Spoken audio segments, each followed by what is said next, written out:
Welcome to Hey Tabi, the podcast where we talk about the hard things out loud with our actual lips. We'll cover all kinds of topics across the mental health spectrum, including how it intersects with the Christian faith. Nothing is off limits here, and we are not take two verses and call me in the morning. I'm Tabitha Westbrook, and I'm a licensed trauma therapist, but I'm not your trauma therapist. I'm an expert in domestic abuse and coercive control, and how complex trauma impacts our health and well-being. Our focus here is knowledge and healing. Trauma doesn't have to eat your lunch forever. There is hope. Now, let's get going. Hey there, editing Tabi hopping in here. I just want to say this week's episode of Hey Tabi is a pretty direct talk about some pretty adult topics. While it is clean and as gracious as it can be, it is very direct. I hope that most people don't listen to this with their kiddos, but if you do, then I would really strongly encourage you not to do that with this one. This one is very adult and, well, like I said, very clean. It is also very direct. I hope you enjoy the episode. Hey there. Welcome to this week's episode of Hey Tabi. So I'm going to start this way. I like orgasms. They're fun. I know. So as you pick your jaw up off the floor, I want to talk about why I said that. Today we're going to be talking about sex, obviously. And there is a myth often that women just don't like sex. And it's not actually a true statement. We actually do. We do like sex. But when you find a woman withholding in her marriage, there's typically a reason why. And we're going to talk about what that reason might be. And I want to be clear that in this particular context, I am talking about destructive marriages. So I am not talking about your standard marriage that maybe is disappointing or difficult, but I'm talking about destructive, abusive marriages here and why a spouse may choose to withhold because of that. I wanted to start out with the fact that there is a really big myth that women just don't need it. They can go without it. They don't want it. And that really isn't true. I've worked with women for quite some time, and most women actually do very much enjoy sex when it is in an honoring way, when she is not being harmed in it, when the relationship itself is not harmful.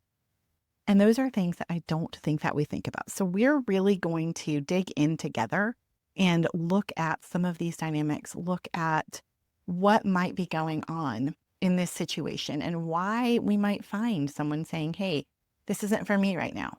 And we're also going to talk about why it's actually good for the destructive partner when the spouse says no to sex. Also, I think there is a narrative out there, just when we're talking about myths, that it is used as punishment to withhold sex. I also want to just note that intimacy is far more than just intercourse. So a lot of times we'll hear, well, I'm not getting intercourse, like if we really dig in and look at what's happening. And so I think that there are some fundamental things here that we want to talk about as well in terms of just overall intimacy as we go into this place.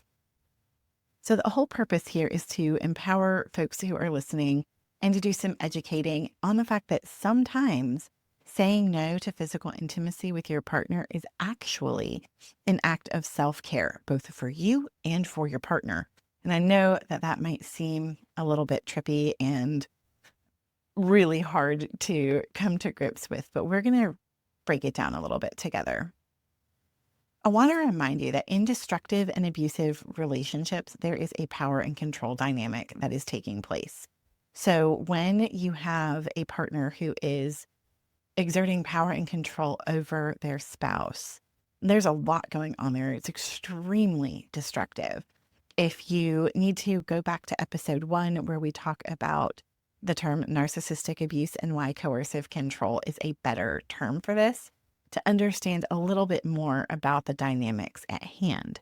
Remember, when we are in an abusive relationship, we are seen as property, and that extends to the bedroom. It's very often not the first thing that a survivor tells me when she comes to see me, but as we get deeper into things, it is absolutely what I find, that there is domination and real harm happening in the bedroom as well as in the rest of the relationship. In abuse, in destructive relationships where there is coercive control, the abuser seeks to dominate the victim both in regular life, but also sexually. That is actually part of it. And sex can be such a strong tool of coercion and control.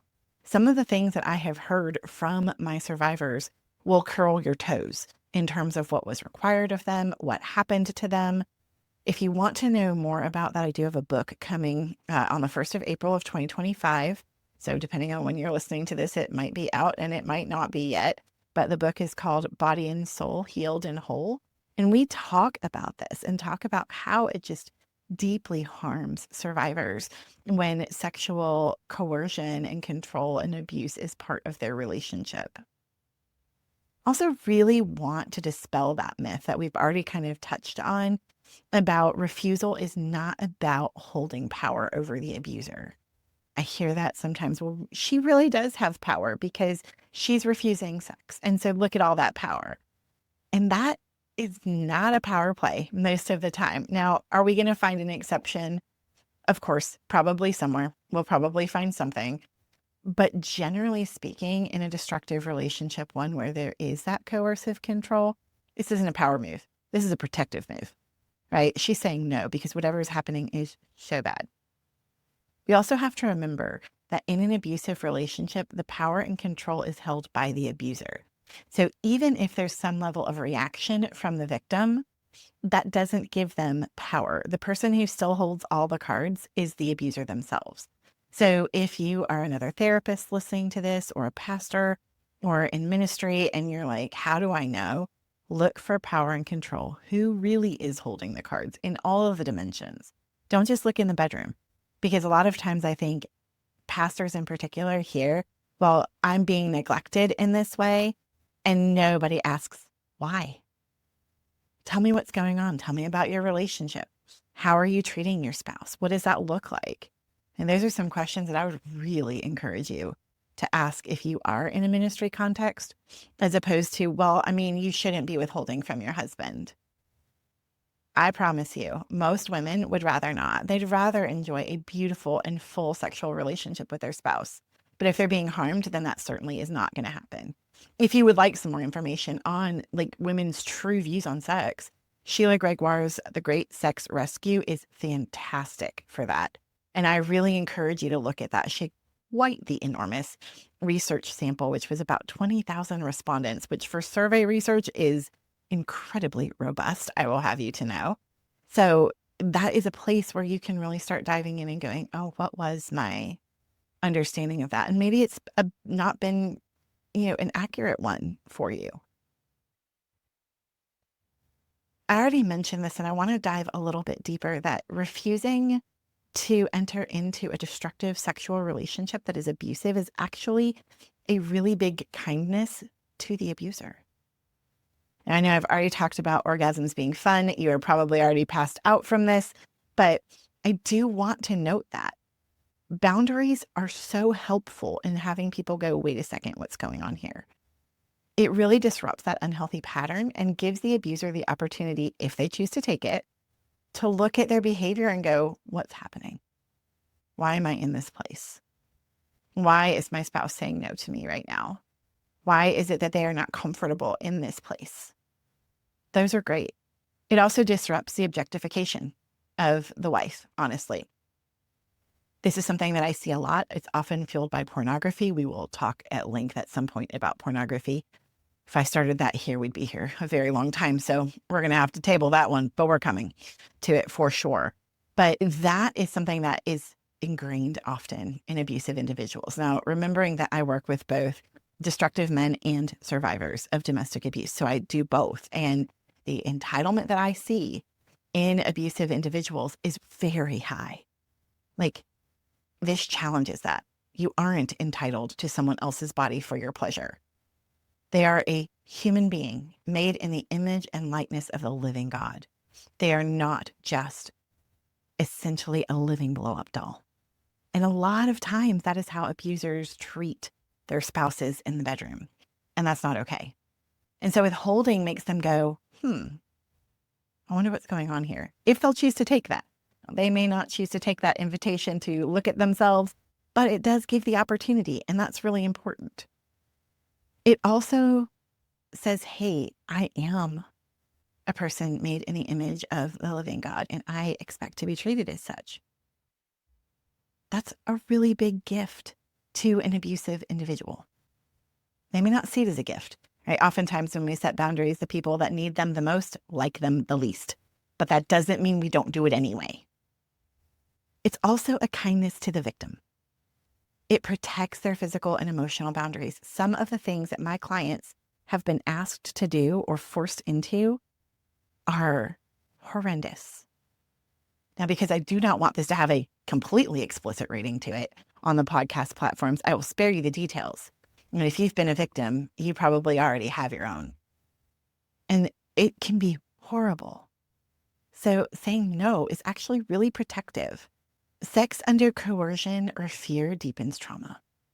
So she's also protecting herself against further trauma, although it does invite the reaction from the spouse that is probably going to not be so fun, right? But it also can negate some physical harm. I have seen, again, my clients experience such horrible things that are physically assaultive in the bedroom. And so it protects her in that space as well. And it aligns her actions with her own self-respect to say, no, I am made in the image of the living God, and I will not be treated this way.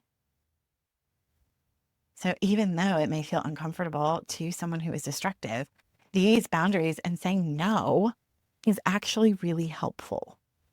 And if you were ever told, I said my yes at the altar and now I don't get to say no, that isn't biblical. We will unpack that more as we go through this podcast. But trust me when I say that 1 Corinthians 7, where it talks about that kind of thing, is grossly distorted and needs a little bit of full exegesis and some hermeneutics in order to get the full picture, because it is not only that your husband owns your body, but actually it talks about you owning theirs. And so we'll get into that at a later episode, but we need to know that it is not scriptural for your yes to have been at the altar. There are times when it is absolutely appropriate to have a no. And again, God is not a God of oppression, period. We also know that sex, because of its intimacy, is used as a form of dominance. And it is something that can absolutely continue to perpetuate that denigration of self that abuse victims often feel. And we don't want that. So saying no actually does help stop that cycle. And it really harms coercion in the bedroom, which frankly, if you're a fellow listening to this and you are not getting an explicit yes from your partner, there's only one word to call that, which I will not say right now, but you can go look it up, right? If it is not a yes, a full yes, then it was a no. So that means you've done one thing. And that's not okay. It's traumatizing. It's horrible. And so for a victim to be able to say, no, I do not want to enter into something destructive is so healthy for that person. It also shuts down intimacy. When sex is coerced, it's not real intimacy. Now, if you are the coercer, if you will, then you're obviously getting something out of it because you're having an orgasm, right? But again, you are not caring for, attending to, it's not mutual. Sex, as it was designed by God, is to be mutually pleasurable. And again, I'll refer you back to Sheila Gregoire's work. She has extensive work on that can give you the research and explanations and all of those things. But sex is supposed to be mutually beautiful. It's supposed to be an act where both parties experience pleasure. Now, if you're listening to this and you're an abuser and you're like, but she had an orgasm, I'm going to say it this way. The clitoris does what the clitoris does. And you do not have to be having a good time to have an orgasm. And if that's news to you, I will refer you to the scientific data for that. That's what it does. And so even if she's not enjoying it, her body can still respond because that's the way our bodies are. And if you're a survivor listening to this and you're like, oh my gosh, that's my story. I never had fun, but they thought it was great because I always had an orgasm. And it wasn't good. And that is something that can really be awful for a survivor. So I just want you to know you're not alone. That's such a common thing. That doesn't mean that you are complicit in the abuse at all, even a little. I want you to know also that there is this false narrative that women control relationships through sex. Now, again, we could find an outlier, but truly in destructive relationships, that is not how it works. They don't have power and control. It just is the way that it is. And this perpetuates victim blaming. And so instead of saying, like, what is really going on in the relationship, particularly if it's someone in ministry asking these questions, then you're going to miss really important things. And we don't want to do that. We never want to minimize harm. And it is still my contention. It is always my contention that it is wisdom to say to an abuser, I want to invite you to repentance. Why would we let our brothers walk in sin and not do something about it? I feel like that is the most unloving thing. I would never want someone to stand before God and say, but I knew you. I was in ministry. And God go, I didn't know you. Like, how tragic would that be? And to say, oh, I did these things. I was a deacon. I was an elder. I was a pastor. But meanwhile, they're at home domineering and abusing and deeply harming daughters of the king, deeply harming their children. I think that as a body of Christ, it is so important to invite abusers to repent and to say, hey, man, your soul, we might have some questions. And so if you are a pastor who has stumbled across this and are like, I don't even know what I'm listening to, it behooves you to get educated in the dynamics of abuse. It's really important. Also, abusers often hold the cards in every other area. So it's not just like an abuse victim can go somewhere and do something else. There's often financial control, emotional control. They've isolated the victim. There are so many things that happen. And that is something that has to be taken into consideration. And so you need to really, truly understand the full impact here. It's not just a woman being frigid. It's not just a woman using that to control their spouse and get what they want. It's often, this is the only way I can to be safe. I can't put my body through that again and again and again. I'm telling you the stories I've heard. They're awful. They're absolutely awful. If you are listening to this and you are in a destructive or abusive situation, I want to know that your boundaries should be honored. And you are not just withholding, you are not being sinful. I have yet to meet a man that explodes if he hasn't had sex for 72 hours. Every time I lead a batterer intervention group, I absolutely tell them this. If you don't have sex for 72 hours and you suddenly explode, I'd really like that on video because I am going to research it and make a lot of money. Since I am still here and not sitting on a beach drinking a fruity drink out of a pineapple with an umbrella, that has yet to happen. Physiologically speaking, it is not a need. Now, is it meant to be beautiful and wonderful? Absolutely. But in a destructive and abusive place, it is not. If you are in this situation, please seek some support. If you are saying, oh my gosh, Tabitha, you're reading my mail. What do I do? I really want to encourage you to reach out to a ministry like Called to Peace. You can find them at calledtopeace.org and look for an advocate. You can reach out to other folks that know. Sometimes churches don't know. So if your church hasn't been educated on abuse dynamics, please be mindful of that. Encourage your pastors to do that. If you're listening to this and you're like, I don't know if my church understands abuse dynamics, by all means, please invite them to learn. Called to Peace is a great organization and does this thing called Protect the Flock that will send pastor and elder and advocate out and help you understand, help your church understand. That is something that they love to do. If you are a loved one of someone who is in a relationship like this, I understand why you would not want to ask them about their sexual life, honestly, because that might feel super uncomfortable. But if they're saying like, I can't with them, the relationship is too bad, things are awful. A lot of times folks don't say I'm being abused. They say something's wrong, or I'm really anxious, or it doesn't feel good, or my body won't respond, or it hurts. There's a lot of pain. Instead of saying, well, you should just try harder or just go through it or you're suffering for Christ, these are all things my clients have heard, then you may want to just listen and go, wait a second, maybe there is something else happening. Maybe there's something else. And avoid perpetuating these harmful myths. Again, I have yet to meet women who do not enjoy sex when it is done safely with honor. It's mutual. There's caring and kindness and gentleness, and not coercion and control. So it is absolutely a myth that women aren't interested. So just to land the plane here, if you are refusing sexual intercourse or any type of physical intimacy because it is unsafe for you, or you are being asked to do things that are reprehensible, that they go against your moral values, they are really causing issues, you are not sinning. You're not. No matter what's being said to you by anybody, it is not sinful. You are not withholding and using power and being manipulative if you're in a destructive relationship. Now, again, I'm talking to a specific relationship set. Now, I'm not saying that people don't maybe manipulate at times using sexual things, but that's not the purpose here. We're talking about destructive relationships. So I want to encourage you, get help. You don't have to stay in that place. If you're realizing, oh man, this relationship has not been safe, it has not been good. I know I didn't even know I could talk about this stuff.